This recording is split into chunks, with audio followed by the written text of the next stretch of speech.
విష్ణు పురాణము. గురువైన పరాశరుడు శిష్యుడైన మైత్రేయుడికి విష్ణు పురాణాన్ని ఇలా వివరిస్తున్నాడు. ఇక మాంధాత చక్రవర్తి అల్లనల్లన అడుగులు వేస్తూ ఒక మేడలోకి వెళ్ళాడు. కూతుర్ని చూశాడు, ఆశ్చర్యపోయాడు. ఆమె తన పట్టపురాని మేడను మించిన వైభవంతో విరాజిల్లుతుంది. తూగుటుయ్యాల్లో కూర్చుని నవరత్న స్థగిత సువర్ణ ఆభరణాలతో దివ్యాంబరధారిణి అయి ఉన్న కూతుర్ని చూసి తానిలాంటి వైభవం కలిగించగలనా అని ముగ్ధుడయ్యాడు. ఇక తండ్రిని చూసి కూతురు చప్పున తూగుటుయ్యాల్లోంచి దిగి తండ్రి పాదాలకు దండ ప్రణామం చేసి లేచి తన కేలీ సౌధానికి తీసుకుపోయింది. ఆసనాసిరుణ్ణి చేసి ఉచరీతిన యోగక్షేమాలు అడిగింది.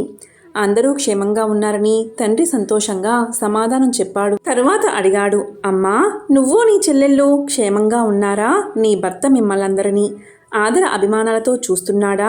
తక్కువ లేదు కదా? ఆహార పదార్థాలు సముచ రీతిని ఉన్నాయా? వస్త్రాలు, సుగంధ ద్రవ్యాలు సరిగ్గా సమకూర్చుతున్నాడా? ఉన్నది ఉన్నట్టు చెప్పాలి అనగా కూతురు చెప్పింది, నాయనా, నువ్వు అడిగిన విషయమంతా సముచితంగా జరుగుతుంది. ఎలాంటి అనుమానాలు వద్దు. అయితే నిన్ను చూడకపోవడం ఒక్కటే మాకు విచారం కలిగిస్తూ ఉంటుంది. విశేషం ఏంటంటే నవ మన్మథ రూపముతో నా భర్త నన్ను ఆనందింప చేస్తూ ఉన్నాడు. ఇక సంపదకు ఏమి కొరత అనగా కూతురు మాటలు విని తండ్రి, అరే ఆ ముని ఎంత మందమతి, ఒకెత్తను ఆదరంగా చూస్తూ మిగిలిన వాళ్ళని ఎడబెడతాడా అని తత్తరపడి సరే వస్తానమ్మా అని రెండవ కూతురున్న మేడకి వెళ్ళాడు. ఆ మేడ మరీ ఒప్పుగా ఇంపుగా ఉంది. కూతురు వల్ల ఉపచారం పొంది కుశల ప్రశ్నలు వేశాడు. ఆ ఇంటి అక్కకన్నా మిన్నగా తాను భర్తతో కాపురం చేస్తున్నట్టు చెప్పగా విని సంతోషించి అక్కడ నుంచి మూడవ కూతురింటికి వెళ్ళాడు. అలా అందరినీ చూసి పలకరించి అందరూ భర్తతో సమధికానందంగా భోగాలు అనుభవిస్తున్నామని చెప్పగా మాంధాత ఆశ్చర్యపడి సోబరి తపోమహిమను మెచ్చి అతని వద్దకు వెళ్ళి ఇలా అన్నాడు, మహాత్మా, నా కుమారికలు నిన్ను వరించి సుఖంగా ఉన్నారు. ఆడుబిడ్డను మితిమీరి కన్నందుకు ఎలాంటి బరువు బాధ లేక ఆనందఫలం పొందినవాడినయ్యాను అని అనేక విధాలా ప్రశంసించి కూతురుండకు ధన కనక వస్త్రాదులు ఇచ్చి అల్లుడితో చెప్పి తన నగరానికి వెళ్ళిపోయాడు. సోబరి ఆ రాజపుత్రికలతో హాయిగా ఉన్నాడు. కొంతకాలానికి వారి యందు కొడుకులను కన్నాడు. వారు 150 మంది. ఆ కొడుకులను సమయానుసారంగా ఉపనయనం, తగిన సంబంధాలతో వివాహం చేశాడు. వారి సాంసారిక జీవితాలు క్రమంగా వారి కొడుకులు వారి ఆటపాటలు చూసి ఆనందిస్తూ సోబరి చిరకాలం సాంసారిక జీవయాత్ర గడిపి ఒకనాడు పరతత్వ చింత కలవాడే, ఐహికమైన మోహతను తెగగోసిన వాడే, ఔరా మానవులు నిస్సారమైన సంసారమును సారవంతంగా పొగుడుతూ కలత్ర పుత్ర పౌత్ర జీవిత వలయంలో చిక్కుకుని అంతంలేని ఆశతో ఉంటారే కానీ శాశ్వతమైన పరమపదము గురించి ఒక్క క్షణమైనా ఆలోచించరే. ఎంత సిరి సంపదలు అనుభవిస్తున్నా నాకు చిత్తశాంతి తృప్తి కలగవే. ఇక అది కావాలి ఇది కావాలి అనే ఆరాటంతోనే నా మనసు పోరాటం సాగిస్తుంది. నాకు ఆనాడు నీటిలో చేపల తొగులాట చూసి మైదున వాంఛ కలిగింది. ఒక కన్యను కోరి వెళ్ళగా పక్క కన్యలను చేపట్టవలసి వచ్చింది. వారి కోసం గృహాలు, పోషణకి ధనధాన్యాలు, సేవకి దాసదాసి జనాలు కావలసి వచ్చింది. వాటి కోసం నా తపశక్తిని దారపోయడం జరిగింది. ఇక సంసార సంబంధం బంధం, కొడుకులు, కోడళ్ళు, మనుమలు ఇలా తెగ పెరిగింది. వారి రక్షణకి ఆస్తిపాస్తుల సంపాదన. ఇలాగ కాలం వృధా అయింది. యోగం ఉన్న చోట భోగాలకు తావుండదు, భోగాలున్న చోట యోగం కలగదు. కాబట్టి రెండిటిని సమన్వయించి ఎవ్వరూ జీవితాన్ని నడపలేరు అని ఆలోచించి సర్వమూ విడిచి భార్యతో అడవికి పోయి చాలా కాలం తపస్సు చేసి తర్వాత సన్యసించి విష్ణుభక్తి పరాయణుడై కాలానుసారంగా శరీర త్యాగం చేసి మోక్షాన్ని పొందాడు.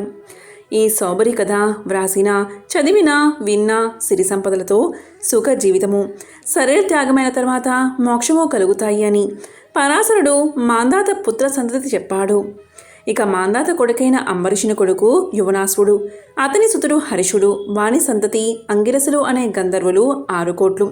వారు పాతాళానికి వెళ్ళి అక్కడ ఉన్న నాగరాజును చితగ్గొట్టి వారి అధీనంలో ఉన్న రత్నాలను, కామిని రత్నాలను బలాత్కరించి గ్రహించగా నాగరాజులు బయటకు వచ్చి పాలకడల్ని చేరి కాలాత్ముడు, లోకారాధ్యుడు, సర్వమంగళమూర్తి, లోకాభిరాముడు, కరుణాసాగరుడు, పన్నగ సైనుడు, ఇక చక్రధరుడు కోటి సూర్య ప్రభాభా సమానుడు సౌభాగ్యలక్ష్మి సమ్మేతుడు అయిన లక్ష్మీకాంతుని ప్రార్థించగా యోగ నిద్రలో ఉన్న శ్రీపతి మేల్కొన్నాడు.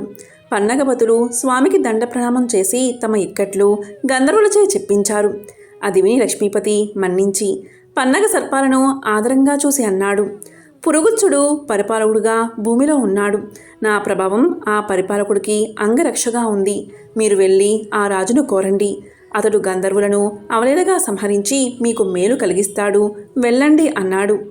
ఇక నాగపదులు వెనుదిరిగి తమ లోకానికి వచ్చి ఒకచోటంతా గుమిగూడి ఆ రాజు వద్దకు ఎవరిని పంపడం అని విచారిస్తూ ఉండగా ఒక ముని వచ్చి ఎవరిని పంపాలో నేను చెప్తాను వినండి. పురుగుచ్చుడు నర్మదా నది యందు అత్యధిక ప్రేమతో ఉన్నాడు. ఆ నర్మద కూడా అతని యందు ఎంతో అనురాగంతో ఉంది. కనుక మీరు వెళ్ళి ఆ నర్మదకు మీ బాధ చెప్పి ప్రార్థించండి. ఆమె కనకరించి పురుగుచ్చుని ప్రేరేపిస్తుంది. అంత రాజు వచ్చి మీ పక్షాన నిలిచి శత్రువును హతమారుస్తాడు అని చెప్పి ముని వెళ్ళిపోయాడు. అనుకోకుండా ఆ సమయానికి నర్మద దివ్యకాంతగా మారి అక్కడికి వచ్చింది. పన్నగులు ఆమెను ప్రార్థించి తమ బాధ చెప్పుకున్నారు. వెంటనే ఆమె పురుగుచ్చుని వద్దకు వెళ్ళి ఆనందంగా పలకరించి పాతాళానికి తీసుకువచ్చింది.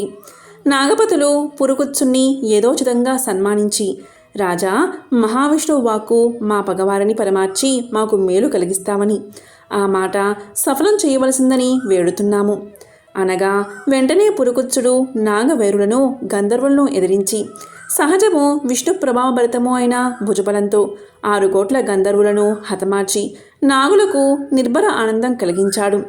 వారికి ఎలాంటి కష్టం లేకుండా చేసి వారి వలన స్వకులాభివృద్ధి అయ్యేటట్లు వరాన్ని పొంది నిజపురానికి వచ్చి సుఖంగా ఉన్నాడు. తమకెంతో ఉపకారం చేసిన నర్మదకి వరం ఇవ్వాలని తలచి పన్నగములు ఆమెను పూజించి అన్నారు, అమ్మా, నీ పేరు చతుర్వి భృప్తంగా చేసి చివర నమః చేర్చి ఉభయ సంధ్యలందును భక్తితో స్మరించే వారికి సర్ప విషం సోకదు. ఈ దివ్యనామాన్ని ఉచ్చరిస్తూ భుజించేవారికి ఆ సమయంలో విషమిచ్చినా అది అమృతమవుతుంది అని వరమియ్యగా నర్మద సంతోషించి అంగీకరించి పురుగుచ్చుని వద్దకు వెళ్ళి అనురాగంతో అతన్ని వరించింది. ఆ ప్రేమ దంపతులకు ఒక కొడుకు త్రసదస్యుడు, అతని సుతుడు అనర్యుడు. అనర్యుడు ఒకప్పుడు యజ్ఞం చేస్తూ ఉండగా రావణుడు వచ్చి యజ్ఞం చరిచి అనర్యుణ్ణి చంపి వెళ్ళిపోయాడు. ఇక అనర్యుని కొడుకు హొరాక్షుడు, అతని సుతుడు వసుమనుడు, వాని కొడుకు ప్రియారణుడు, అతని సుతుడు సత్యవ్రతుడు. సత్యవ్రతుడు వశిష్ఠుడి శాపంచే త్రిశంకు నామంతో చండాలుడై ఉన్నాడు. ఆ కాలంలో 12 సంవత్సరాలు వానలేక పాడి పంటలు కరువైపోయాయి. ఆనాటి దుర్దశలో త్రిశంకుడు అడవిలో మృగాలను చంపి వాటి మాంసం విశ్వామిత్ర పుత్ర కళాద్రులకు ఇస్తూ గంగ ఒడ్డున ఒక మర్రిచెట్టు కింద వారికి నివాసాన్ని ఏర్పరిచి ఈ చండాలుణ్ణి అనుగ్రహించండి అని ప్రార్థించాడు. అలా కొన్నాళ్ళు కాగా విశ్వామిత్రుడు అతని వృత్తాంతం తెలుసుకుని కనికరించి పరమ పావనుణ్ణి చేసి సశరీర స్వర్గాన్ని కలిగించాడు. ఆ త్రిశంకుని కొడుకు హరిశ్చంద్రుడు. హరిశ్చంద్రుడు సకల సంపదలు విశ్వామిత్రుడికి సమర్పించి సత్యవ్రతాన్ని పాలించి సత్య హరిశ్చంద్రుడు అనే సార్థక నామధేయుడయ్యాడు. భజబలంతో సప్తద్వీపాలు తనవిగా తన ఆజ్ఞ చెల్లేటట్లు రాజ్యం చేశాడు. సాక్షాత్తు శ్రీహరిలాగా చిరకాలం సర్వసమృద్ధిగా నెలనేలాడు.